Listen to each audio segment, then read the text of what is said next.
Shark Nation Radio.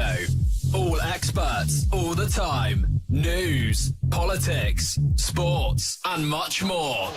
Always real and never boring. Tune in and join the Shark Nation. Backlash with Taxin, where people come to get in-depth analysis of trending topics. Listen to Adam break down the latest news as only he can. Enjoy callers wittingly conversing and debating with the one and only Taxin. And now, the real most interesting man in the world and your host of Backlash, Taxin. Hey, welcome to Backlash here on Shark Nation Radio. I'm Adam Taxin, of course, and we're going to continue today with the interview I started playing for a while. Look, it was, you'd never know what to expect with Lenny Dykstra, except that it will be incredibly entertaining. And it went for over 2 hours, my interview, so there are some gems in there. And so we're just going to basically play it for much of today, most of today, and most of tomorrow, because we want to get it all to you. I will give a warning. It was largely about baseball in the first 47 minutes or so that you listened to yesterday. It's going to get a little more loose today, and especially tomorrow. This is not appropriate to share with kids, frankly. If you're conservative politically, as I am, and conservative about what you hear, you may not want to listen to it. It's not really in keeping with a lot of what we do here. I'm not saying I disapprove. He was my guest, and he was free to say whatever. And I said he can use whatever language. We're not monitored by the FCC or anything here. But it's a little loose. It's more than a little loose, and it's certainly crude. But it's also entertaining as hell. So, if that doesn't bother you, listen to it. It's all over the place, and really, it was fun for me. Lenny Dykstra has to be one of the most entertaining, engaging people I've ever talked to or ever listened to. I said that after his Howard Stern interview, and if you can handle it, enjoy it, because I certainly enjoyed interviewing him. And lawyer, see, you're a lawyer too. That's another thing you've done. I don't passed practice. The bar in like I 5 passed the bar. states or whatever. No, just four. Just 4. I don't know. Yeah, see, that comes easy to you. I'd have to cheat. Good luck with that on the fact, bar. It doesn't work so well. That one you can't. In fact, pay you know off. what I didn't tell? A story I haven't told you, or it's not in my book either. I don't think. But my drama teacher, Mrs. Dahl. This is what, elementary school? No, high school. I serviced her, man. I did her. Oh, you could become the Prime Minister of France. No, I was 18. I was a senior, and I wasn't doing well. And you didn't get my joke. I don't know, man. France, I have a whole problem with anything about France. I have a problem with because, I used to fly my plane over there all the time, and and they treat Americans like dirt. And correct me if I'm wrong, because I'm not too smart when it comes to this stuff, but I think that if it wasn't for us, you'd be speaking German right now. I'm Jewish, so I think I'd probably be more likely not speaking anything right now. I don't know. I mean, that's probably why I get along with you. You're Jewish. Yeah. Actually, let me ask you about that. Israel was a big part of your life. I mean, you don't usually come across Israel in someone's book. And you talk about that. And you seem to have a lot of Jewish friends. Some of my best friends are Jewish, which isn't hard when you play for the Mets. 718. No, not some. All my friends are Jewish. And you know why? Because I like to hang out with people that I can learn from and get better. Meaning, like Jewish people are great businessmen. They're smart but very disciplined. I don't want to hang out with somebody telling me how I love the way you play baseball. And, so boring. I want to talk about business. I want to learn, man. I remember Bert Brodsky told me, I want you to do something for me. I want you to write one thing down a day that you learn, whether it's from a kid, an old woman, or a man. I want you to write it down. One thing, that's it. And in a year, we'll come back and talk. And I was like, it's crazy, man. What the heck? And it was amazing I mean, it was crazy because, you know, your mind probably can process it, but it's hard to remember. And so I started like going back, and it was actually the most unbelievable experience ever. And so again, you know, for a guy that, well, that's a whole nother story about, you know, me getting locked up and actually being a convicted felon. Right. That real story will come to the theaters, and people will know what happened there, but we don't have enough time. Yeah, plus you want to keep the rights to that yourself, you know, as a Jew would, you know, Jewish mind would tell you, save some of it. I'm just gonna tell you that you can't. There's nothing to save. I mean, like people, it's like the real story is so crazy. I mean, remember, you're talking to a guy that, you know, is not normal. Meaning, I didn't, like, when I say normal, I mean normal. Like, I'm not, like, afraid of the dark. I don't believe in ghosts. Right. I'm a missionary man. Like, I didn't know there was this, like, corruption. Like, I mean, it's unbelievable, man. Like, when they say don't fight the feds, trust me, don't fight the feds. Well, you must love Trump draining the swamp. Or trying to. Trump, I mean, look, Trump, I mean, I just need to, like, I'm just going to get it out there. Like, who on this earth could have voted for that, well, I don't know, Hillary Clinton? Like, I mean, everything she did, everything she stands for is wrong. Even when she works for, like, all of her hiding her emails and all the, I mean, stealing the money from the Clinton Foundation in Haiti, all those the whole kids. Deal, and now that they're murderers. I mean, she's a stone cold murderer, and I mean, like, the death rate in Arkansas went up like 1,000,000% when they were there. Really? I mean, people aren't like icing themselves in Arkansas. They're not icing themselves in Arkansas. It's just something that's not happening. And these are, you know, you're talking about people hanging themselves and just a whole crazy scenario. So actually, Donald Trump is a very disciplined guy, and he's a man. You know, I mean, I know that he irritates and pushes some people the wrong way, and you know a lot about him because I know you were ahead of the curve and out there, you know, doing all the interviews and during the whole campaign. But it was so cool to see, you know, because, you know, it was supposed to be a blowout, you know, like he had no chance, and next thing you know, it's going the other way, and now it's going the other way. Not till Election Day. So, did they admit it? That's what I mean. That's what I mean. So Election Day, all of a sudden, like, you're looking, it's like, I remember calling my best friend back East Tom saying, like, you know, this is going to be ugly. And he said, no, like, he's winning right now. I said, what? Hey, my home state put him over the top. What's that? What state? Pennsylvania? Pennsylvania. When he won that, that's when he became president. It became official then. That's probably the first time a Republican won Pennsylvania in what, for like ever? I think it was like 20 years, 24 years maybe. I don't remember if Bush. I think Bush may have beaten Dukakis in there, but certainly not. Yeah, I like W, man. I love W, man. I don't know. You ever meet him? Well, he's a baseball guy.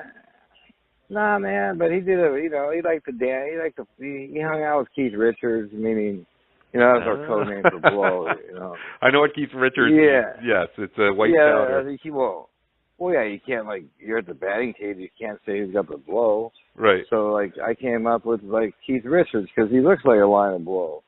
I mean, they're going to Austin Power his ass, man. Like, I mean, the guy's still alive, and he's kind of like Jack Nicholson. Keith Richards is cool without trying to be cool. I mean, he's a hell of a musician too, by the way. Let's not forget about that. Unbelievable musician. I mean, what kind of odds could you have gotten on him outliving Prince, who was such a health nut but wore the high heels that he wasn't a health nut. Well, dude. Prince was pretty clean living, wasn't he? Yeah, right. Real. So he was so back. He liked to go back entrance, man. He died of AIDS, dude. You think? So there's a funny story about Prince. I'll tell it to you. It's like, and by the way, my stories are all true. I mean, I have they're so good. I have them live out. I mean, so when I had my Gulfstream, I'm at Teterboro, and Prince somehow leaves his whole band like there, and he takes off.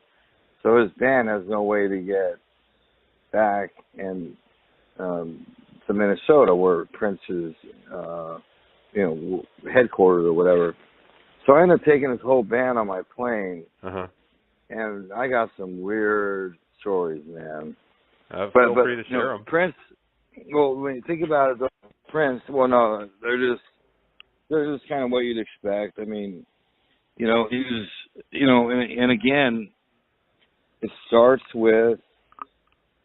I hate to say it, but it starts with how you're raised, and you were raised by two. We talked. You had great parents who were obviously very intelligent, but more importantly, taught you about respect and raised you and right, and you weren't abused. And my dad's had a good that start. happened to me too. And but what I mean by that is, see, we don't see. People don't understand, like, a kid that's raised in an abusive family and they can't shake it, man. They can't shake it, and it stays with them. And so I consider myself blessed to be raised by parents that were normal. Even though when my dad would spank me, I would say like, "Hey, Dad, are you done yet? Just let me know when you're done." That said, like that Prince, sort of like Mozart in a way that the dad was a little overbearing but passed on the musical talent. Yeah, majorly overbearing, but passed on the musical talent. And that's why we're talking about them now after their deaths. Yeah, I bet they're gonna find probably a bunch of songs like Prince wrote, and because he spent a lot of time alone, and but I mean. To me, a much more talented musician than Michael Jackson. I think both of them are. By the way, I was in the. I forgot. I don't know if I told you. I was in the cooler next to Conrad Murray. No, I knew about the Mexican gang leader, but not Conrad Murray. Yeah. Conrad Murray was next to me for a while. Because anybody that's celebrity, they won't let out of the into the yard because the killers will just ice you. But he told me the whole story. Or the guards in their case. Yeah, or no kidding. But Conrad Murray, he had that English accent, and he was triple smart. Just ask him, by the way, he'll tell you. But he told me the whole story with Michael Jackson. He didn't kill Michael Jackson. So, and by the way, whatever happened to good old Ambien? I mean, like. Opposed to like having to take propanol to go to, I mean that's like it's not. You don't know me well. We've never hung out. People who know me know there's no issue there. Man, I can fall asleep with the best of them. Just give me a little bit of bread with dinner. No, but I'm just saying though, like what happened to like an Ambien, But anyway, so Conrad Murray told me. So what happened was, he gave his normal dose and. So what Michael did is he went and wanted more and self-medicated, and he killed himself. He didn't, he put too much in. He was so light, too. Oh, he was doing a lot of blow, too. Tons of blow. I imagine. There's so much more of that than people realize. Plus, I have, but mine was, I never was heavy into it. It was more the, I'd do a rail off a chick's tit or something, but, I was never too much into it because, it wasn't FDA approved. See, if it's FDA approved, this makes it okay. So that's why I ended up taking 40 pain pills a day. But it was all right because it's FDA approved. Right. But wait. I got to do something for my Jewish listeners. Let's talk about. We'll go back to Michael Jackson, but we gotta. I have Jewish community. I don't want to go back to Michael Jackson. I just want to say one thing. No, I want to say this about him.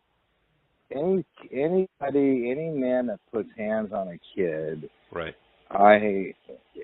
he doesn't want to come near me. So I'll take him out. Yeah, I imagine Anthony Weiner. Well, that's a different story anyway. But anyway, let's talk about Israel. I wanted to ask you about that. Like, you just went over to Israel. You had never been there.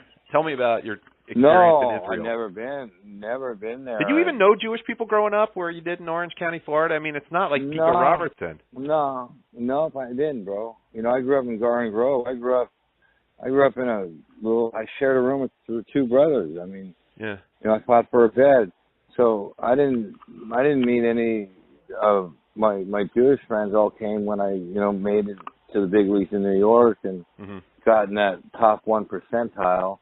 And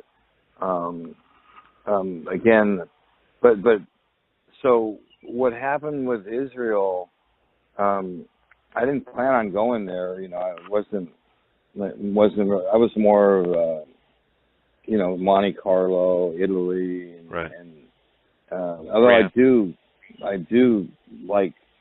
get along well with Jewish women. Well, all women, pretty much, from what I understand. Yeah. And you go out of your way to make them happy, and I guess. For the most part, I'm not friends with them though. Like, right. I'm like, I mean, they're either gonna be service or they're like gonna clean or cook or do something. Anyways, I'm sure they'll love me for that one. But let's keep going. Let's talk about Israel. So I happened to go there when the suicide bombing, the crazy people blowing themselves up, was at an all-time high. And in fact, the hotel, the resort I stayed at, right on the Red Sea, where in Eilat, yeah. Something happened over there. Somebody, I think, walked on water, or Moses. Somebody was on. Oh no, you're talking about the Galilee, not the Red Sea. Yeah, well, I was in Tel Aviv, and yeah, well, that would be the Mediterranean. Yeah. No, I think it was the Red Sea. No, I think Dead Sea. Egypt's right across the way. Egypt right across. Yeah, the that way. would be the Red Sea. That would be Eilat. The Red Sea. In fact, I swam across it. I wanted to see Egypt, so I swam across it. Okay. And I'm joking, by the way. Well, it's not that wide. It's not impossible. But it's not like... but Egypt is right. You're right about that. Egypt is right over there. But what I found really hard to figure out was, like, a lot of the Jewish in Israel, a lot of the Jewish people, or the Palestinians, they kind of look similar, Yep, that's something everyone notices. You're listening to part 2 of Adam Taxin's 3-part interview with baseball great and best-selling author Lenny Dykstra here on Backlash on Shark Nation Radio. Yeah, it's very hard to pick out, but I mean, I had a whole Israeli hit squad, as my security when I got there, and because as going, flying El Al Airlines and getting through security at that. Oh yeah. At that airport is the toughest in the world, and I just cruised right through there because my guys were all, former. They were all, in the, Israeli, Oh yeah, they were the big swinging dicks, and so they all knew each other. In fact, I have a great friend his name's Itamar Gelman, Gelbman, who's a hero in the Israeli forces, and I actually hired him to be Charlie's head of security after I fired the guy that was robbing him. Charlie Sheen, yeah. Yeah, so yeah, you should look up Itamar Gelman. We talk all the time. This guy, he could kill you with his bare hands, and he could also fly. He's a pilot as well. I mean, but one of the things that was kind of confusing is when I finally got strong enough to go to Old Town in Jerusalem. Yep. I said I got to see where they say Jesus was born here, and so like. Well, no, that would have been Bethlehem. But he spent some. Well, time. I know, but I'm saying, but that's like an Old Town or live somewhere there. Yeah. And like, but I didn't know I was gonna like go. It was 5 different, meaning business again. The tourism trap there. But I'll tell you what, man. I had an experience in Israel that was unlike any that I've ever had with this doctor, man. Mm-hmm. And you know, when I met this doctor, so I was the second patient in the world. You know, let me kind of back up. The reason why I went to Israel is, you know, when I was playing, you know, I got hooked on pain pills, meaning I didn't even know what a pain pill was until I, you know, got to about, you know, after 6 surgeries and beat up and, you know, and watching my teammates drink 20 beers and I'd take their pain away. I couldn't do that, you know. I had to leave the house. So I said to the trainer, there's got to be something better. So he gives me a pill and like, wow. I just, like, I'm ahead of the curve again. I beat these guys again. I said, if I take one pill, one drink, I feel like $1 million. Mm-hmm. So I thought I reinvented the wheel. And, you know, one thing I know, well, the things I know a lot about, I know a lot about. That's not a lot of things, but when I do, like, I know more about opiates than I can tell you more about opiates than any doctor, than any human, because, see, I've been on both sides, meaning I had a very dear friend who still, I credit with him saving my life. His name's Dr. Jim Berman, who lives in Bryn Mawr in Philadelphia. Yep, you wrote about him He's in an the book. addiction specialist. Yeah, he told me, and he kind of broke it down in a way that made me understand, but I just couldn't get off him, man. I mean, like, opiate withdrawal is unlike anything. You can't explain it. There's a fire inside of you that is so intense that, you know, and that was before they had the stuff they have now. And I literally, it was so bad. I was so desperate. I told him, there's got to be some other way, man. Like, I can't let this thing, these pills control me. Because remember, you're not getting like that high anymore. You're just trying to get out, you know, be normal. Right. And so when he told me, you know, well, there is, but it's, you know, you might want to hear me out before you decide. And he said, it's not here, it's in another country. I said, what country is that? He said, Israel. I said, Israel? Like, isn't that where they're blowing, like, people blowing each other, like, crazy suicide bombers? And he said, yeah. I said, okay, well, what else? He said, well, you'd be the second patient in the world to do this new treatment. I said, the world? Like, that's a big place. Like, I kind of then said, well, how about the first one? How'd he do? And so he said, no, he lived. And he said, the other thing is, you know, it's expensive. It's $250,000. I said, I don't care about money. That's just paper. You can always make more of that, you know. And he said, yeah, I wouldn't recommend it. And I said, you know what? I'm going. Mm-hmm. I'm doing it. I'm going. You know, I got into that mess myself, so I went there myself and lined it all up and had the whole Israeli, you know, security pick me up. And the first thing I said is, by the way, I got annihilated on that plane too. And good kosher wine. Yeah, I was scared. Well, I was scared. No, man, I was scared. I'm not afraid to admit it. Like, I haven't been. There's not a lot of things I'm afraid of. Right. Meaning, but like, I said, take me to my doctor, you know, and so like, I kept waiting for there to be big buildings, and there's not big buildings in Israel, you know, in Tel Aviv where I was. No, there's not. It was kind of like, now there are, I think. I haven't been there in 6 years. Yeah, I'm sure. Yeah, I think there are too, but I remember walking in that office, and it was like kind of like a house, like kind of the size of a house, you know, one story. And the guy's got sitting behind a desk with his back to me, smoking a cigarette with his feet up on the window still.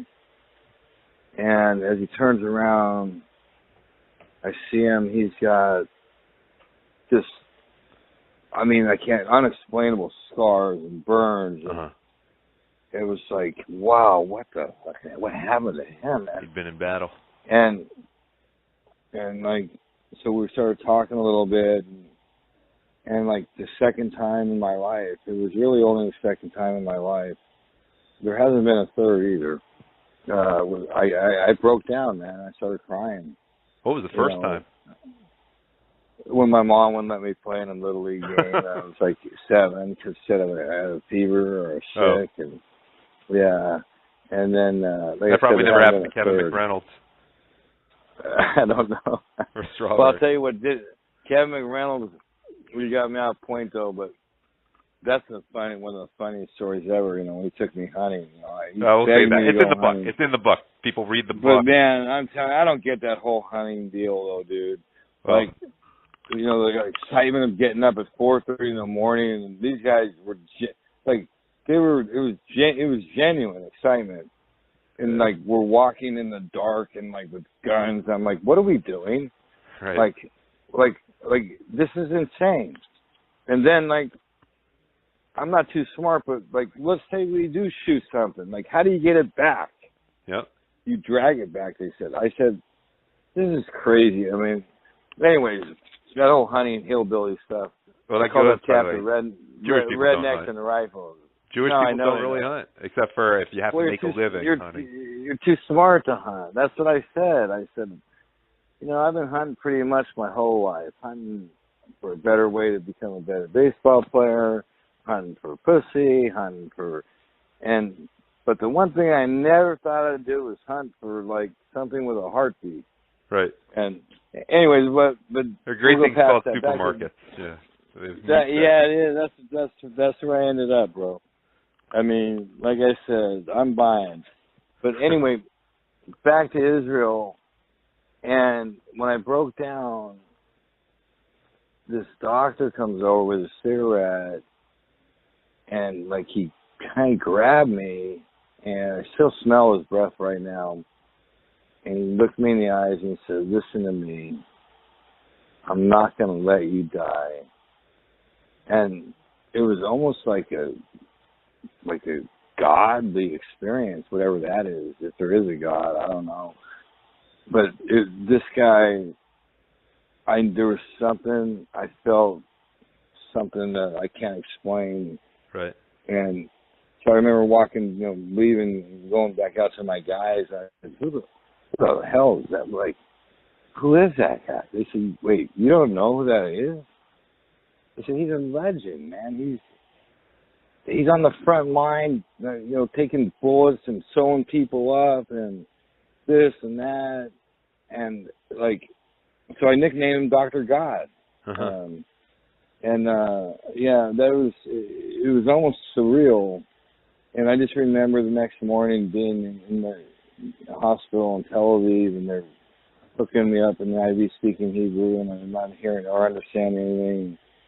And next thing I know was Dr. God kind of puts his hand on me and says, everything's going to be okay. And next thing you know, lights go out, and I haven't taken an opiate since. Anyway, that was quite an experience, and I really enjoyed the thing that I did. Probably the thing that I'd never done before that I did in Israel when I went to the Wailing Wall, and then I put the lid on, the whole deal, Uh-huh. And so normally I would just scribble something and then just stick it in there and leave, Uh-huh. and which is what I did then.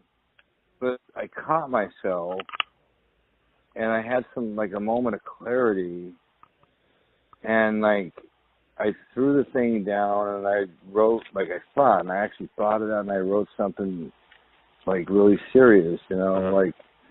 I think I wrote, I'm alive, man. I made it. I'm here. Uh-huh. And, I really enjoyed doing that and experiencing that. It meant something to me, and it was very powerful, which, I'm not a real emotional guy. Right. And so for me to, I really that was, I mean, if you think about it, you know, in Israel, I mean, everyone around him's trying to kill him. Yep. I mean, and the funniest thing is they can take anyone out they want at any time they want. Yeah, well, the enemy is aware of that. What's interesting, though, is I can actually now, having gotten to know you a little bit over the phone the last few days, I can see how it would appeal to you, because if there's anything about the Israeli people, and I'm not even talking about the Jewish people in general, I'm talking about the Israelis, they're so determined. I mean, look at the odds that were against the Jewish people coming out of the Holocaust. They didn't even have a country until 1948. And there's also, I think, that besides the determination, why you might have fit in there is the level of sincerity there. They don't BS. There's none of this stuff you see in Western Europe today. They're losing their countries over there where they're trying to be something they're not. I don't even want to get into that. But there's a sincerity and a determination that you probably picked up over in Israel that you don't necessarily encounter day to day. It's a life or death feeling over there. Yeah, meaning, there's no time for BS. And there's no time for BS. And, you know, I remember meeting a chick, and she was Israeli, and she was hot, by the way. And what really got the blood flowing was when she told me she was in the army. Well, that's and that's when I learned. Well, that's when I learned that everyone in Israel has to go to the army. But tagging, a chick, a little hot spinner that was in the army was really, I mean, I didn't have to take the thick pill then, I mean, the blood flew naturally. Well, there aren't too many options other than that in Israel. If you want to be with an Israeli woman, you're not going to find too many. But, Israelis are tough to do business with, man. Oh, yeah. They're different. They're very hard negotiators, man. I mean, a lot of him here in Florida. You know what I mean? Opposed to, like my guy Bert Brodsky, it was non-Israeli. I don't know the difference between an Israeli Jew and a normal Jewish person. You're listening to part 2 of Adam Taxin's 3-part interview with baseball great and best-selling author Lenny Dykstra here on Backlash on Shark Nation Radio. What is the difference? I don't know. I mean, I'll tell you the difference. The Israelis came over there. They came when they were kind of desperate. My ancestors, a little different. On my mom's side, they came from Germany, but before the Holocaust, and like a lot of German Jews, they went when Hitler came to power, but things gradually got better, and they had decent money, and they had to restart when they were in America, but they weren't completely desperate. And a lot of them just, once the boats started coming from Russia and Poland, there was anti-Semitism, but they really weren't being killed in the late 19th century, early 20th century. It was intolerable at times, but they weren't completely desperate. Wow. They could create, and of course the Jews have done pretty well in America, so a couple generations, and I'm a little spoiled myself. People get a little spoiled. It's just like the Bible says. And, they get soft. That's what happens to a lot of countries. The Israelis haven't had enough time for that yet. And when you have guns at you all the time, when everyone wants to kill you, you learn to be tough real fast or you're not going to be survived. And if you're not a tough Israeli who can make it into the army, you're going to be ostracized. So probably they come over to the U.S., move from Israel, but it's a very tough people over there. By the way. Tough. And I heard about, how these big insurance companies took all their life insurance, and anyway, that's the same deep state corruption we talked about before. But I'll tell you what the Israelis would be impressed by in your book, what Jewish businessmen will. We talked about time management. We haven't really explored that much, but it's something I focus on. You only have so much time in a day. I'm in my mid-40s, and a lot I haven't accomplished yet in life, blah, blah, blah. It's not about me. But there was something in your book which really stood out. It's like you knew you had to play the next day, and you knew you were going to get the road nookie. That was a given. But you also knew that sleep was important in your performance and eventually how much you would get paid. What I thought was brilliant, and we're not talking about morality or anything here, is how you said, you know what, I can't waste my time at bars picking up women. I want to be there. I want it waiting for me when I get to the hotel the night before. You had your people do that. Maybe they were on your payroll, and it was at the point where your time was so precious. You got mad at Mitch Williams for blowing so many games and throwing so many balls. That is a Jewish mindset completely. No, it's not. I wouldn't have thought that. No one would have thought of that. No, I expedited it, man. Meaning, like, think about it. Like, I have no time to, like, first of all, you're throwing darts at a board at a bar, number one. Number two, it's so loud. I hate bars, by the way. And number three, my book, what I did with my books, I used quotes, and they were all appropriate. I went from a quote from Oscar, Wilde to President Trump, Leo DeRocher, and Trump, and Leo DeRocher said the quote for that chapter was, women, a player doesn't, the women aren't a problem for a player. It's when a player stays up all night chasing them, that's when the problem is. Or was that Casey Stengel? Yeah, I think that. Casey Stengel, right. It's staying. Hey, you might sleep better if you just get the girl, come home, and then take care of her, and then fall asleep. Yeah, that's why, like, but when you get the guaranteed contract, I'm just going to call it like it is. Like, when I was on a contract here, if I didn't, like, finish it off by 2 o'clock, like, I was out, she was out, let's go. Right. Like, but I'm not going to wrestle all night. But when you have the guaranteed contract, it's a little easier to, like, keep wrestling. Because you know why? You're getting paid, man. Hey, it's like your friend Charlie Sheen said. It's remember he had the famous quote? He said, someone said, you can get any girl you want. Why do you get hookers? And he said, well, it's not about getting them home. It's getting them to leave. Yeah, that's a whole other story there. Yeah, we're not going there. That was a whole front, those hookers. That was just an illusion. That's why I used the Oscar Wilde quote in the Charlie Sheen chapter, where he said,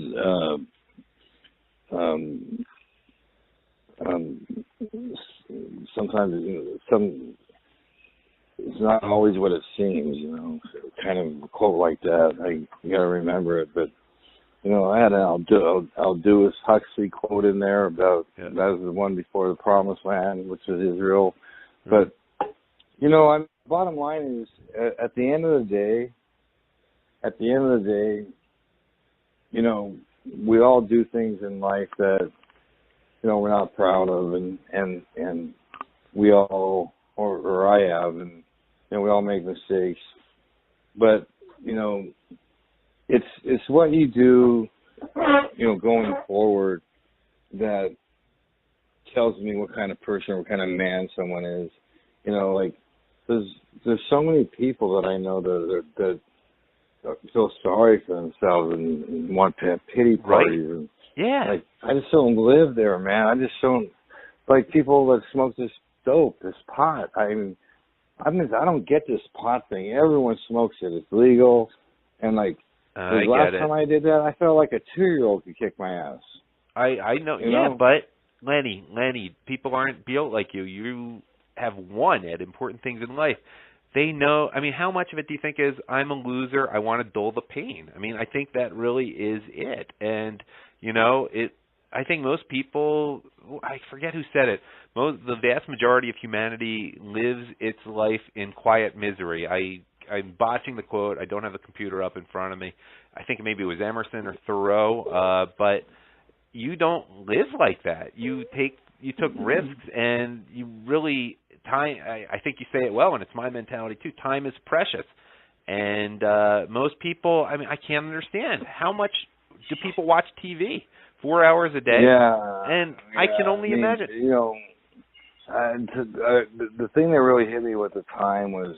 I used to play golf with a billionaire named Ted Forsman. I know who Ted Forsman is. Yeah, he's a huge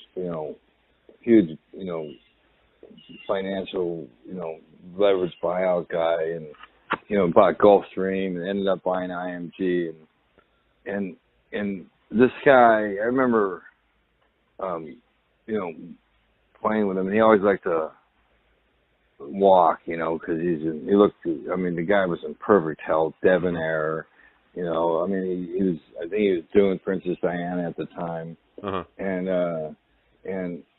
I remember walking down the fairway with him one day, and I'm going to say, I have to say cuss words, is that okay? That's fine. We can bleep him if we get around to it. I said to Teddy, I said, hey, Ted, I got to ask you, man, what's it feel like to be a fucking billionaire, man? He looked at me, pretty fucking good, he said. I'll never forget that, man. And what else I won't forget is when he called me up and told me he wanted me to, like, come over, which is weird. He'd never done that before, and it was, like, so odd. And so when I got to the compound, he kind of, like, I sat down with him. He looks at me and he says, I got 3 months to live. I got a brain tumor. I said, like, what? And I'll just never forget, like, him saying, like, here I am with all these billions of dollars, and I can't buy more time. I can buy, I've always been able to buy myself, buy my way in and out of pretty much anything I wanted, if I wanted to pay up for it. But the one thing I can't buy is time. And it's just not for sale, and we take it for granted. We don't try to take it for granted, but, like, I can't stand, you know, people that, I mean, I guess depression is yeah, you know, like but that's a real chemical problem. thing. But there's a difference between I guess depression it is, and sadness and a lack of purpose. Well, depression, like in my world, like depression, like let's go get your ass up and like get after it, you know. Right. Like, but there is like, because my doctor, he said it's like a real deal, but It's a chemical thing. I didn't have time for, you know, that. Like, you know, I had to survive, you know. I mean, I worked at the batting cages because I could hit there for free, you know. Yeah. So, but at the end of the day, you know, like I said, I'm getting ready to do there's going to be a serious docudrama about me that's going to be coming up. It'll be announced pretty quick. We're really close to getting the deal done. And it's going to be, that'll be a very serious one. And then, you know, I'm you know, like my star's kind of on the rise now. Like I kind of get these weird, I get these feelings, just like when I was playing baseball. I knew I was going to the big leagues. I just knew it. And just kind of like when I was flying around in my jet and running over people and making more money than God, I felt something like bad was getting ready to happen. I didn't know it was going to be that bad, but like I'm kind of feeling like the biggest thing hasn't happened yet, and you have a sense of purpose. In other words, and I can relate to that. I know that I have to do what I'm supposed to do on one day. And life, I find, is a series of things you can't predict time and time again. I wouldn't be talking to you if I hadn't been in the library last week and saw that your book was in stock. And it was right before I had 2 days off because it was a Jewish holiday, the one of Shavuos last week. I happened to read your book. You guys are the greatest at holidays, man. I got to give you credit. Well, some of them aren't so fun. No, you guys are the greatest. No. This was by the a fun way, man, one. Speaking of the holidays, so my man Bert Brodsky. Yeah. So when he invites me to my first bar mitzvah, right? You know, I'm a young player, but so I still think I'm going to show everybody. So I give his kid $1,000, you know, cash. And dude, you have no idea. I became the most sought after bar mitzvah. Oh, I can imagine. I must have been invited to 3,000 bar mitzvahs, and I started getting the bat mitzvahs, and I've probably been to 100 of them, man. Good time.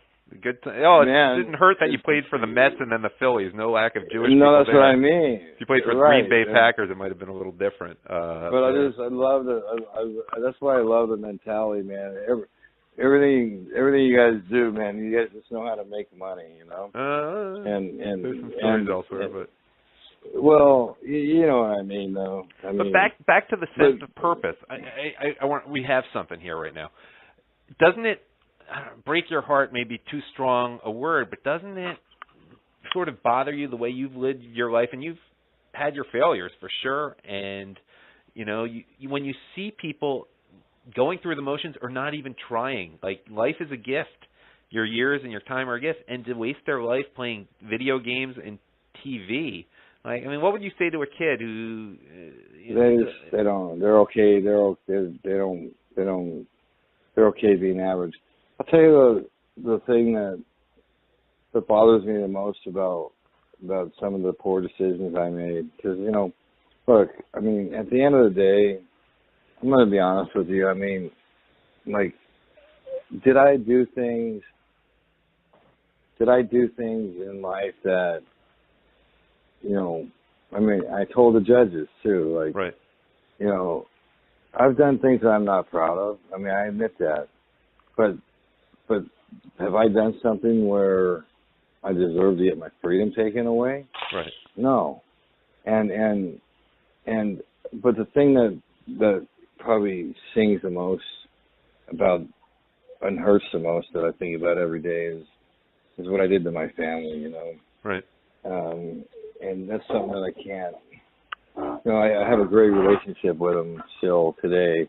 Yeah. They're great kids, and no mother has to do their mother, but that's something that you know, I think about, and I have to own that, you know, because, you know, I'm the one that's responsible for that. Yeah, I do, and you know, all I can do is do the best I can, and you know, I'm really, really proud of my son Cutter, who is married to Jamie Lynn Sigler, the actress. Who I met on a plane years ago. Yep. Yeah, that was a great story. Oh, I got to tell it to the people listening. You see a pretty brunette, and you go through, and you can relate to this. Well, you were a baseball star, so you probably didn't even have to come up with lines. But if you're a guy like me, you see a pretty brunette, and this was before she met your son, probably like 2000 or so, when the show was still on. And Len, you there? Oh yeah, I hear you. I didn't lose you. Okay. And what can you say? First thing that pops into my head is, you look like Meadow Soprano all the time. Never occurs to me who I'm talking to. She says, yes, because I am Meadow Soprano. She looked me right in the eye and said that. What do you say after that? I went and took my seat on the plane. Like, she was just like, come on. Yeah, you know. Don't you know? She was nice about it, but it's like, because I am. Hello. And it's like, I mean, I remember.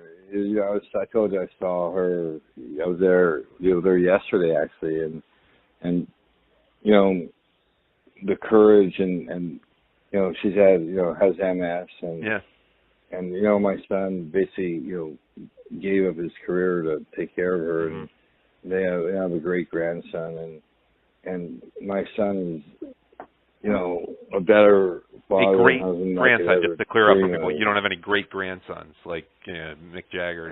What's that mean? No, like third generation. You said a great grandson. I just wanted to make sure it's your grandson, not your great grandson. First people listening. Yeah. I might have. I don't know. Who knows? Oh, yeah. For all you know, I might have a lot of things. Right. But whatever. Yeah. What are those things called? Paternity suits or whatever? Yeah.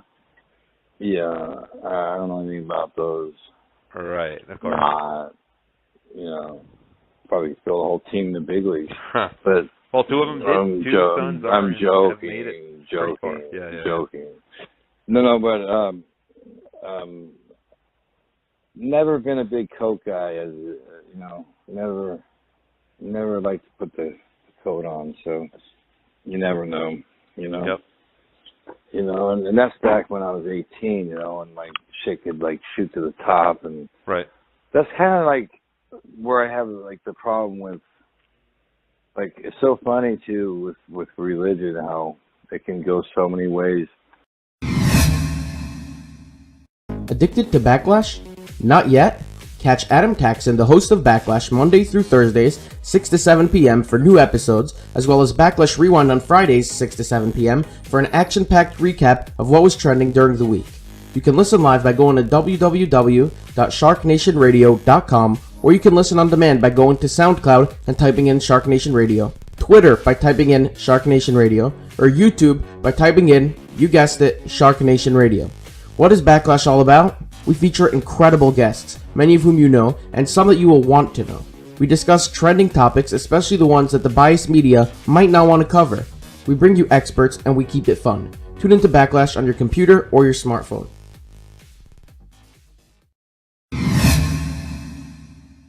Joining me again to process and analyze this part of the Lenny Dykstra interview is Keith Levenberg. This is not going to be a regular feature, but I just think this interview needs some interpretation, annotation, whatever. And Keith, thanks for joining me. Thank you. It's a blast to give a color commentary on author Lenny Dykstra. It got a little more exciting today, wouldn't you say?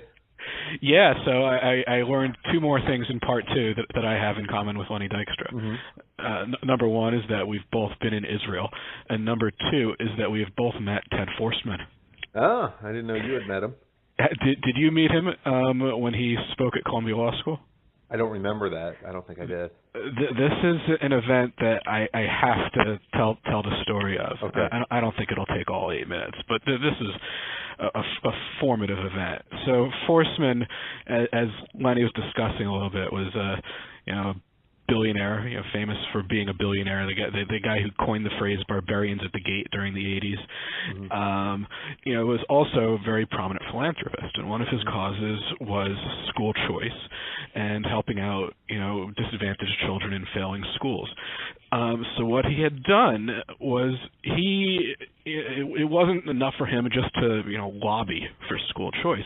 He had set up a foundation with his own money to give scholarships to private schools to really the neediest children, and no strings attached to them. It was, here's a big check, spend it wherever you want, any school, just to give your kid a shot at a great education. Mm-hmm.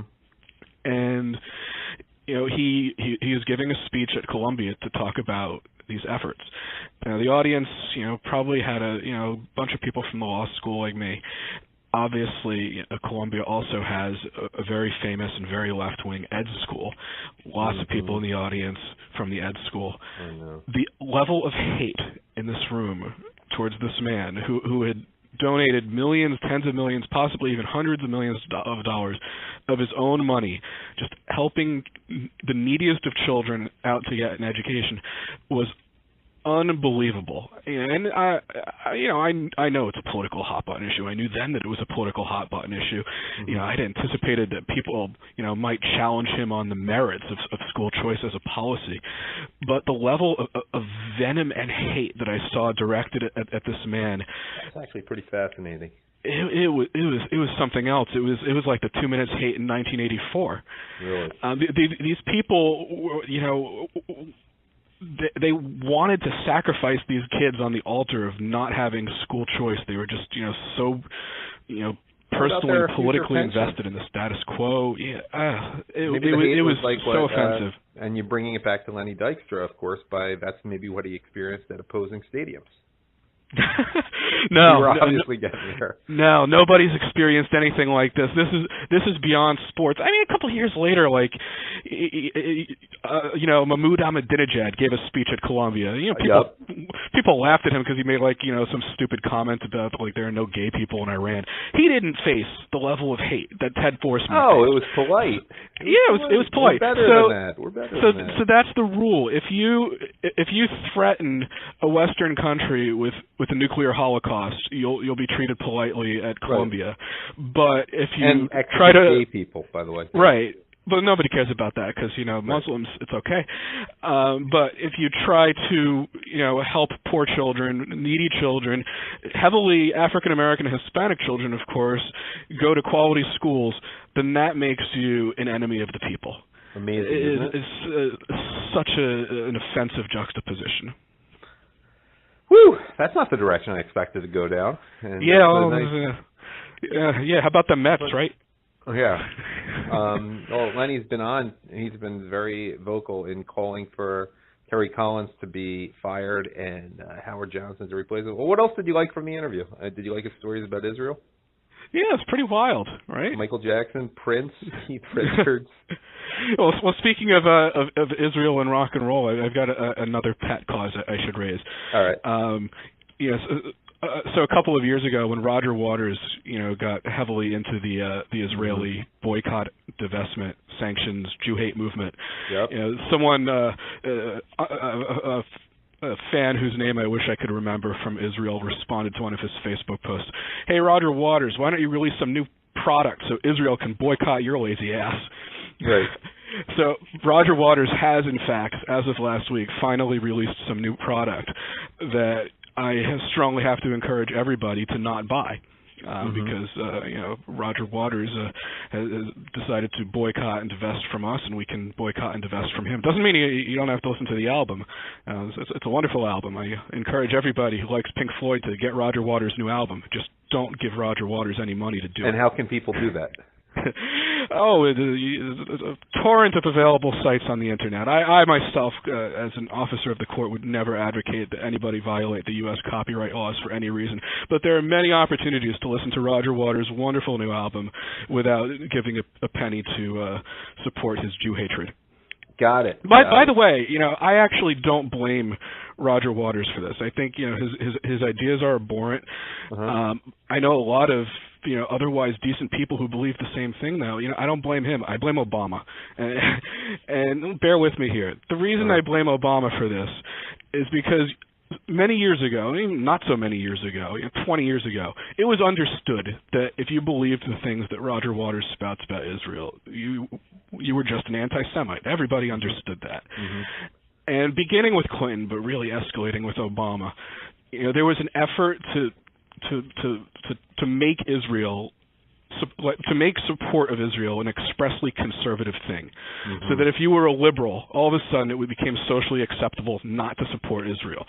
And the liberals just went off the deep end with this, and now contrary to the way it was when we were growing up, it's really Republicans and conservatives that support Israel, and liberals are on Ahmadinejad's side, and all those lovely people.